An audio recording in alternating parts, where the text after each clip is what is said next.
Salut tout le monde! Aujourd'hui on se retrouve pour une nouvelle vidéo sur les mangas et plus particulièrement sur ce que je déteste ou ne supporte pas dans ces derniers.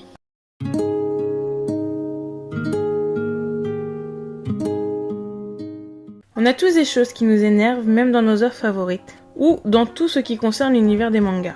Je voulais donc vous parler de ce qui m'énerve et peut-être que nous avons des points communs. En premier, on a, je crois, la chose qui m'énerve le plus, les mangas qui commencent en animé et qui ne sont pas animés jusqu'au bout, donc qui forcément on devra prendre la suite en papier. Je suis pas contre le fait que les mangas soient animés, au contraire, ça veut dire qu'ils gagnent en popularité et ça c'est génial. Mais je pense qu'il pourrait y avoir un système qui nous dise, enfin bien sûr on peut faire nos recherches aussi, mais que ce soit automatique et que par exemple on nous dise hop, cette œuvre là ne sera pas animée jusqu'au bout. On n'aura qu'une certaine partie, si vous voulez lire la suite.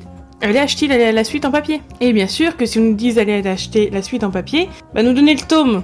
Ça m'est arrivé plusieurs fois. Bien sûr pour Kaguya Sama, j'ai acheté, donc j'ai regardé l'animé et j'ai été obligée d'acheter la suite en papier. Bon, je les ai revendus par la suite puisque je les avais pas complets et ça m'énervait. Bon, il y a Macha, mais c'est encore une autre histoire puisque Macha, j'ai décidé en cours de route de le prendre en papier puisque j'ai vu que tout n'était pas animé, donc j'ai pu commencer assez tôt à le prendre en papier, donc pour acheter les premiers après, c'est pas grave. Et il y a Seraph of the End, et là j'ai abandonné totalement puisque j'ai regardé l'animé, j'ai acheté les 2 premiers tomes en papier, de la suite. Déjà pour trouver à quel tome il fallait que je m'arrête, que je reprenne plutôt, ça a été très compliqué. Sachant que j'ai acheté un tome où il y avait que quelques pages que je n'avais pas vues. J'ai fait au bout de 2 tomes, j'ai fait non en fait tant pis, je connaîtrai pas la suite, mais voilà, c'est un peu énervant. C'est complètement énervant de des fois faire ça. Et des fois comme on a commencé en animé, on veut pas genre se dire oh, faut que je m'y mette en manga tout ça, ou alors il faut attendre par exemple. C'est ce que j'ai fait puisque je savais qu'Oshinoko la première saison était animée justement en animé.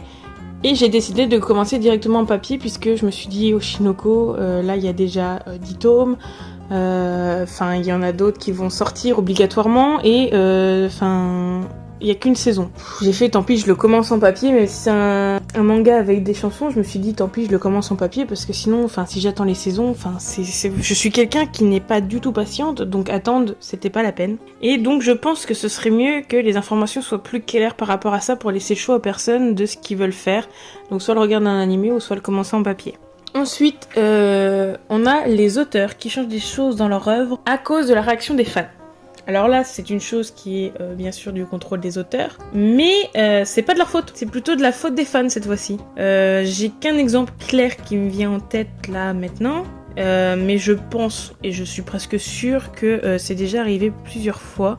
Je prends l'exemple de la coupe de cheveux de Wendy dans Fairy Tail. Si c'est dans l'arc avec les Faces et Wendy à un moment décide donc après un discours sur le fait que elle veut gagner plus de pouvoir, qu'elle veut servir à plus de choses, elle coupe ses cheveux. Et je trouvais que cette symbolique-là était assez forte puisqu'elle dit qu'elle veut grandir, qu'elle veut devenir plus forte et qu'à ce moment-là, le fait qu'elle se coupe les cheveux donc au carré la rendait un peu plus adulte, adulte entre guillemets, mais ça la faisait plus, elle était plus mûre, j'ai envie de dire, elle faisait plus jeune, donc d'un peu enfant à passer vraiment à adolescente. À ce moment-là, je me rappelle que sur Twitter, parce que je l'ai vécu ça, les gens sont devenus fous. Vraiment, ils étaient en mode oui, mais non, Wendy, elle doit avoir les cheveux longs. Là, ça lui va pas du tout. Et vraiment, je sais que Mashima à ce moment-là, il s'est pris une déferlante de haine parce qu'il avait coupé il avait que coupé les cheveux. Il l'avait pas fait mourir. Il avait que coupé les cheveux. Et il s'est pris une déferlante de haine incroyable. Alors que là, dernièrement, dans la quête de 100 ans, à un moment, il coupe les cheveux d'Erza. Et là autant dire qu'il coupe les cheveux d'Erza, je me suis sentie offusquée, puisque Erza, bien sûr, il y a une symbolique derrière ses cheveux, bien sûr, donc son nom de famille donné par Jelal, tout ça, les cheveux d'Erza ont une grosse symbolique. Et là, je faisais partie des gens qui gueulaient, mais bien sûr, je ne postais aucun message de haine. Je ne comprends pas les gens qui postent ce genre de messages. Parce que, tout simplement, les œuvres que les gens lisent viennent de l'imaginaire de l'auteur.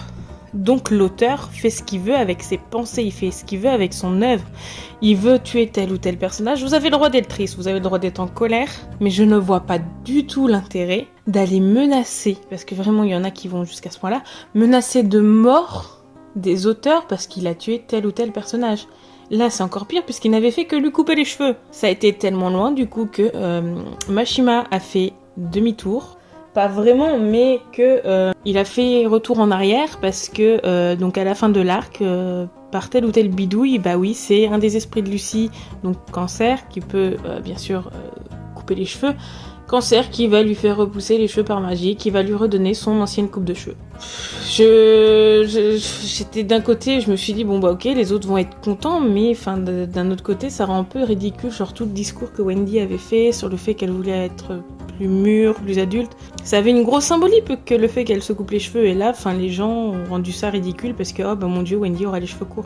Elle était en plus tellement mignonne les cheveux courts. J'ai pas compris, enfin je ne comprends pas même encore aujourd'hui comment on peut envoyer des messages comme ça de telle sorte à faire changer l'auteur de décision. C'est pas votre œuvre. C'est ok, une de vos œuvres préférées, je le conçois, hein. Et puis ça peut être pour n'importe quel manga, hein. Mais c'est malheureusement pas votre choix à vous de ce qui se passe par la suite. C'est à l'auteur de décider ce qu'il veut faire avec son œuvre. Ensuite, on va passer au fait que les openings spoilent les éléments importants de l'arc. On est tous passés par là. Les openings, c'est quelque chose d'obligatoire dans un manga, ça on est tous d'accord, hein. Dans un animé, les openings qui ouvrent ton épisode, puis les 3/4 du temps, on les connaît tous par cœur. Mais pourquoi les maisons d'animation se voient dans l'objectif de nous spoiler des éléments importants de l'arc dans l'opening ? Je sais que d'autres personnes s'en foutent, hein, clairement, hein. Puis il y en a certains qui ne regardent même pas les openings.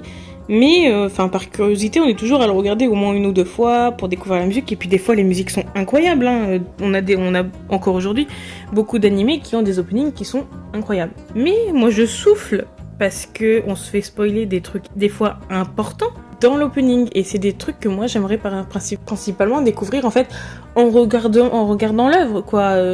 Donc moi, clairement, je trouve ça dommage que on est obligé d'avoir des openings qui spoilent, parce qu'il y en a d'autres qui... Je regarde par exemple les shoujo, quand on regarde, on a des openings les 3/4 du temps qui présentent les personnages, même si, bon, vous allez me dire, ça dure moins longtemps, mais ils font des openings des fois qui n'ont rien à voir avec l'animé, c'est des openings qui montrent d'autres choses, et bien sûr en mettant les personnages en scène, mais enfin ils spoilent rien. Et autant vous dire que les openings de shoujo, j'aime bien les regarder. Les openings de shonen, tout ça, moins. My Hero Academia, Fairy Tail, tout ça, c'est des openings que maintenant je ne regarde plus. Bon, Fairy Tail est fini, vous allez me dire.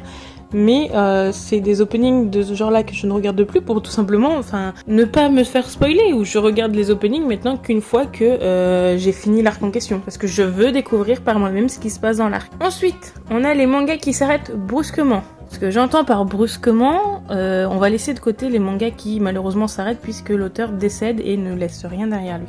Je parle des auteurs qui commencent une œuvre et qui disparaissent dans la nature, tout simplement, et qui ne laissent aucune directive à personne, et puis c'est basta, je m'en vais, débrouillez-vous.